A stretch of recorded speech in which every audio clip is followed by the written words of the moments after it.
So this is my bent table lamp. Um, this is a lamination with epoxy of 5 layers, in this case of ash. So I had the idea originally for this piece to do a class in bending. I thought this might be a nice, relatively simple piece to do. But I thought for demo, it would be nice to do one in walnut. Just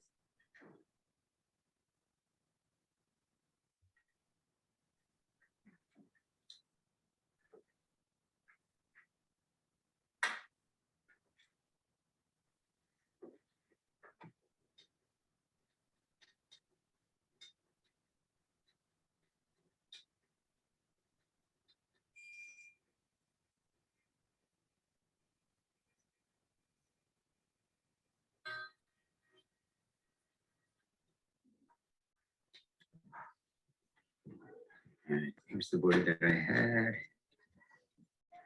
cut into 3 roughly 2-inch sections. This is my first piece that has a pretty good bend in it. So I just went and decided to solve the rest of the board because I don't know if I'll get enough strips. Need 5. This is what I am going for here. These are leftover pieces from the same project. So these thickness that I'm trying to go for within the bend. This is the thickness that I found works best on the form. Just looking for something that doesn't break, doesn't have too much tension. And after a few tests, this is what I came up with.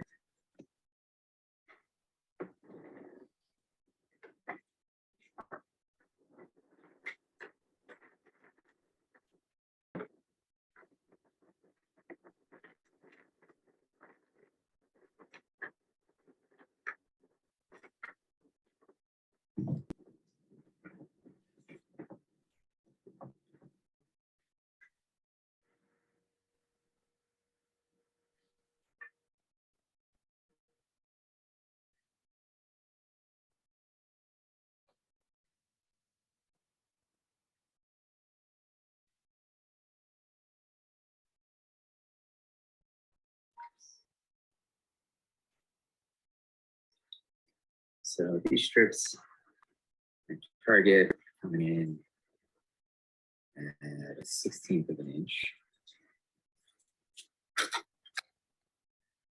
So what I just cut.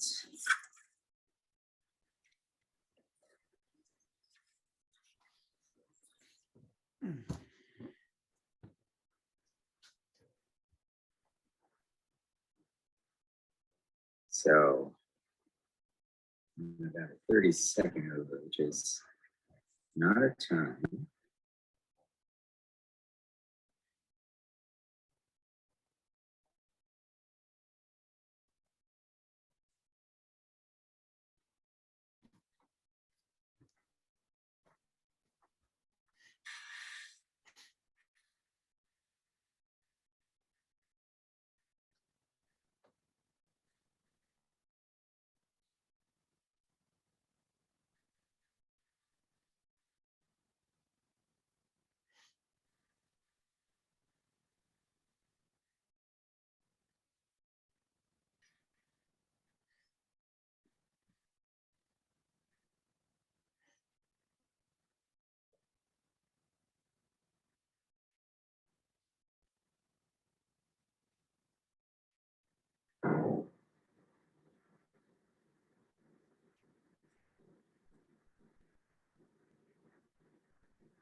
So I'm ready to glue up my strips.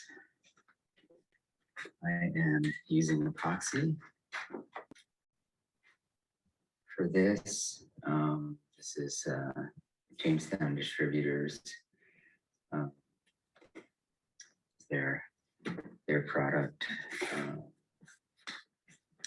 I'll be using resin with a slow hardener, so that'll give me plenty of working time. Exploit of silica, which I'll be using to thicken up the epoxy a little bit, so it's not running back out of the strips. Give it a little thickness. This is my form. 2 thicknesses of 3/4 MDF glued together.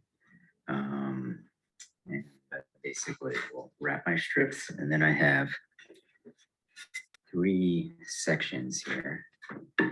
So my sections fit at the arrows, so they'll go on one section at a time to work away around the lamination. Be gluing up all the laminations at one time in order to get the most consistent and tightest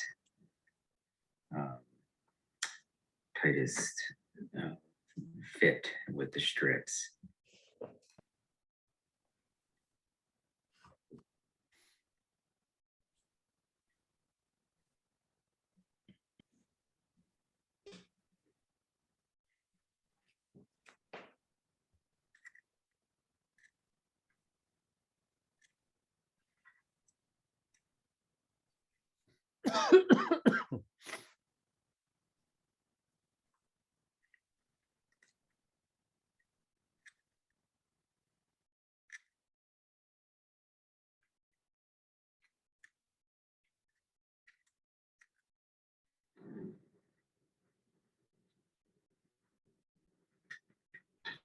Okay, just wanted to look real quick at the other side here. So this is my goal, that these arrows from the outside of the form to the inside of the form line up.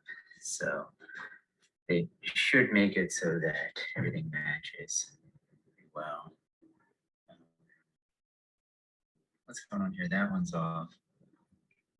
That one is a little bit off, so maybe that one could be a little shifted up that direction, but the arrows look like they're a little bit off. So that's pretty good. So just the idea is that that's where the form should meet, should be the best between the outside and the inside. And if you noticed, where the form has a little gap, instead of worrying about it, I just put wedges in there to try to bring the layers together.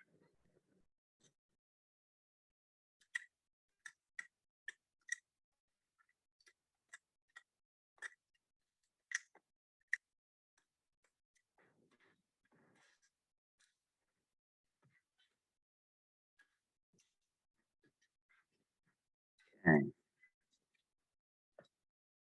This one did not make it. You can see that split the whole way in there. So that definitely didn't work.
This is the area where I was having trouble before, where it comes and bends in and then does a sharp bend at this point. So this is a hard spot to have the wood go through the bend. So cracks, splits, everything looks good inside and out. Also, my strips are definitely within tolerance for where they're lined up. These were to 1.75 inches, and my final size is 1.375 inches. So I'll be able to come in on both sides of these and clean up the edges. That's one of the worst places where I'm off. So I need to come into here, and then same thing on the other side. I need to come into here, but that there's enough room. No problem doing that.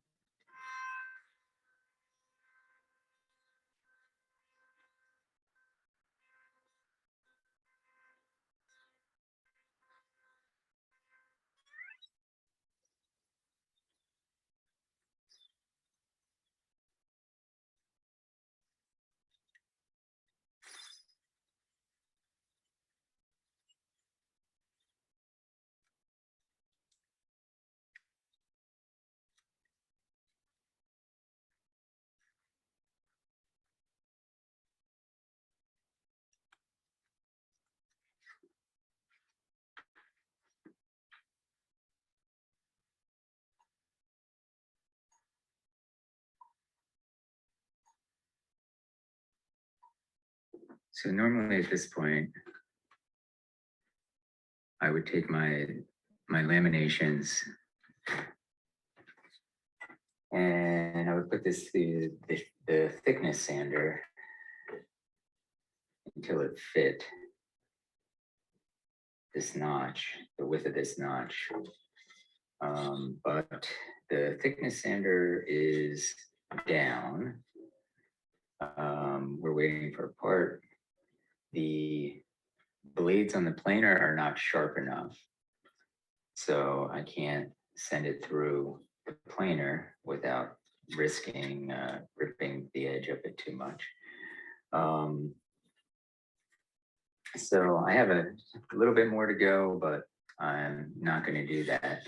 What I would then do after I got this to fit was I would just take another lamp and line this up, and then I would just kind of mark it, maybe use a square or something to get my lines on here, and to locate some of the holes where the cord comes through, and then usually I just use a little circular fitting.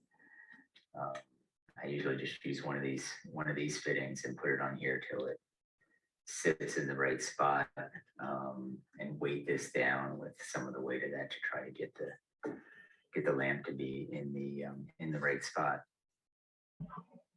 So I've made these in ash and I've made these in white oak. There you go. Yeah, and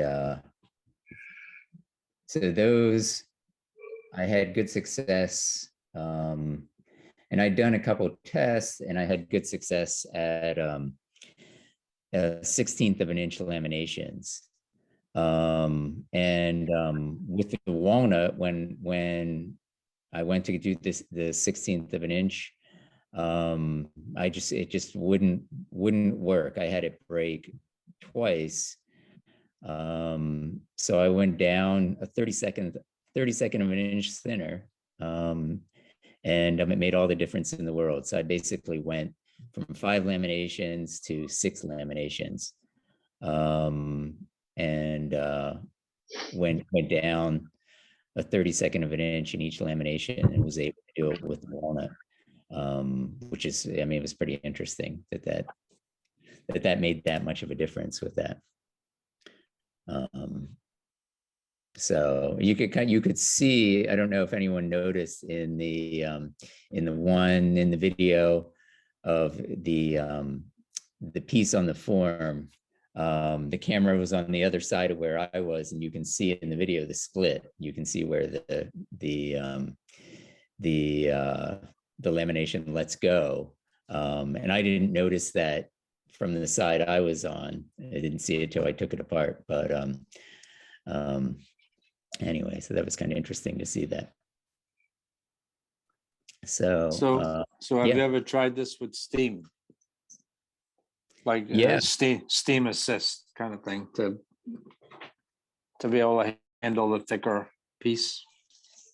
Well, so you can you can either do steam or lamination with epoxy, but you can't really combine the two too well.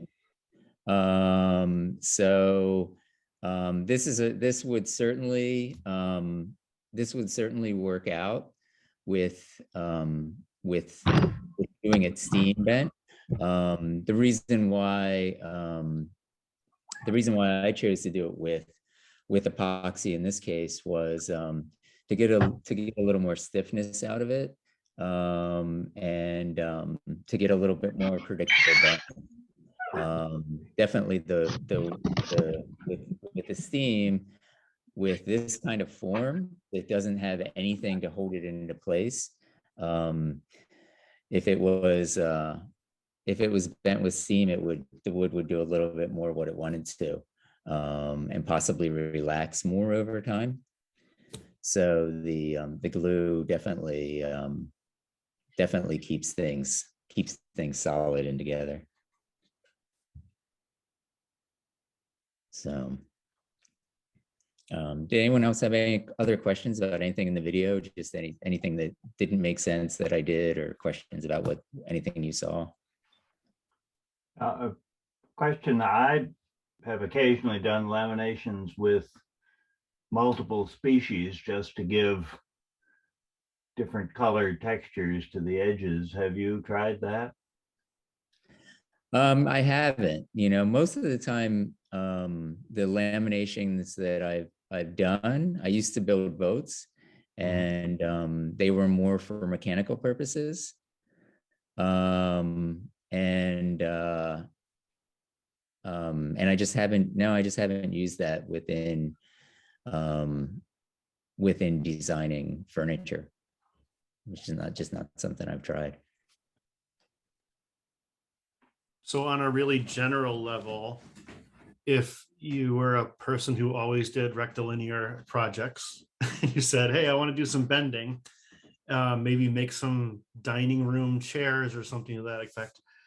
Steam bending seems to me that it would have a bit of a spring back, and so it's less dramatic in terms of shape, whereas this seems to be more, once you set it in the jig, you get exactly what you put together. Is that a fair assessment? Yeah, for the most part. I mean, I think that anytime that you're doing something with steam, it's a good idea to do some tests and have your form overcompensate for the curves, so that when it relaxes, it'll still do the shape that you're looking for. So definitely laminations are much more predictable in terms of the shape. I mean, in general, with furniture, I just prefer not to see the laminations. So I think there's the aesthetic consideration. With a piece like this is the entire thickness of this is a 1/4 inch with all the layers. So it's really hard to see. Most people don't notice that it is even laminated up. But with a thicker piece, it's going to be, 3/4 of an inch or an inch thick. You definitely see the laminations in it, and so a lot of times that's something I try to avoid, just because I personally don't like to see them as much within a piece. Looks like you were using a total boat or System 3 epoxy. Have you ever tried doing this with like Titebond glue, a non-epoxy glue? No, I haven't. I started out woodworking as a boat builder. I've done a lot of work with epoxy. So it's just a very familiar material for me. I think the reason why I would stay away from using Titebond or some kind of PVA glue would be because of the time.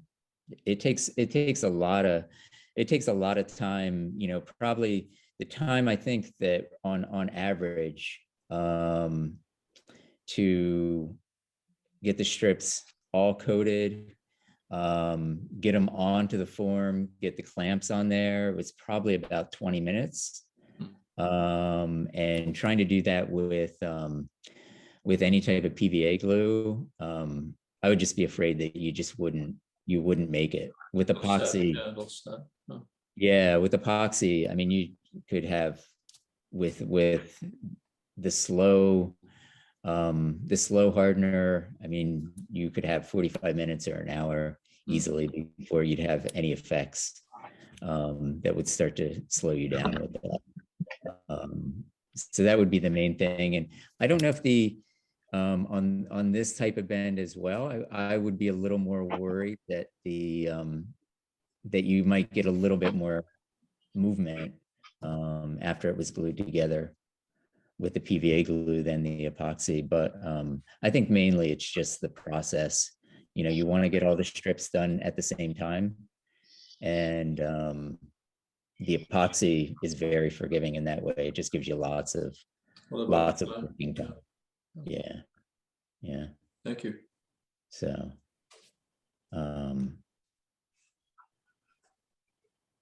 So, yeah, if there's no other questions about that, I mean, I have a couple other images of work that I can show. I've got one. I've got a question just regards to, it's a very out of the box design that I don't think I've ever seen anything like it before. So I'm just curious on the design inspiration, or you know, that for having come up with it. Yeah, well, this was something that originally I was looking for a project to do in a class. And it was something I was thinking as simple as possible, just as little as possible, and had and just kind of sketched a little squiggle and thought that could be kind of a cool lamp, and then just had it in my sketchbook for 3 or 4 years before I actually tried to, you know, make it into a lamp. I did a lighting design class up at Center for Furniture Craftsmanship in September, and got the information I needed and like did the lamination and went up there and tried to figure out the lighting parts of it. But it was just a simple squiggle in the idea of coming up with like something really pretty basic to bend, that didn't take much else after it was done. Having done it, I don't know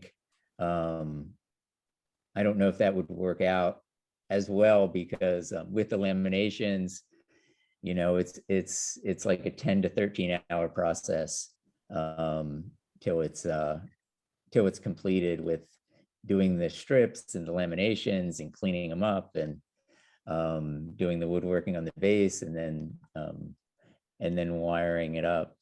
So it's a little bit not quite as simple as I was looking for it to be in the end.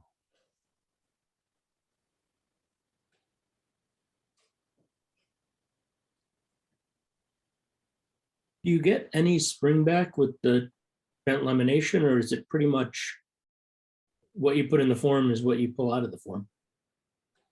Yeah, I mean, it's really, it's such a minimal spring back. I mean, if once you take the clamps off of the form, you might see things deflect a very, very small amount, but that is the great thing about lamination, is that things are pretty true to what you don't really have to account for hardly any spring back at all. So it's pretty true and pretty forgiving in that way.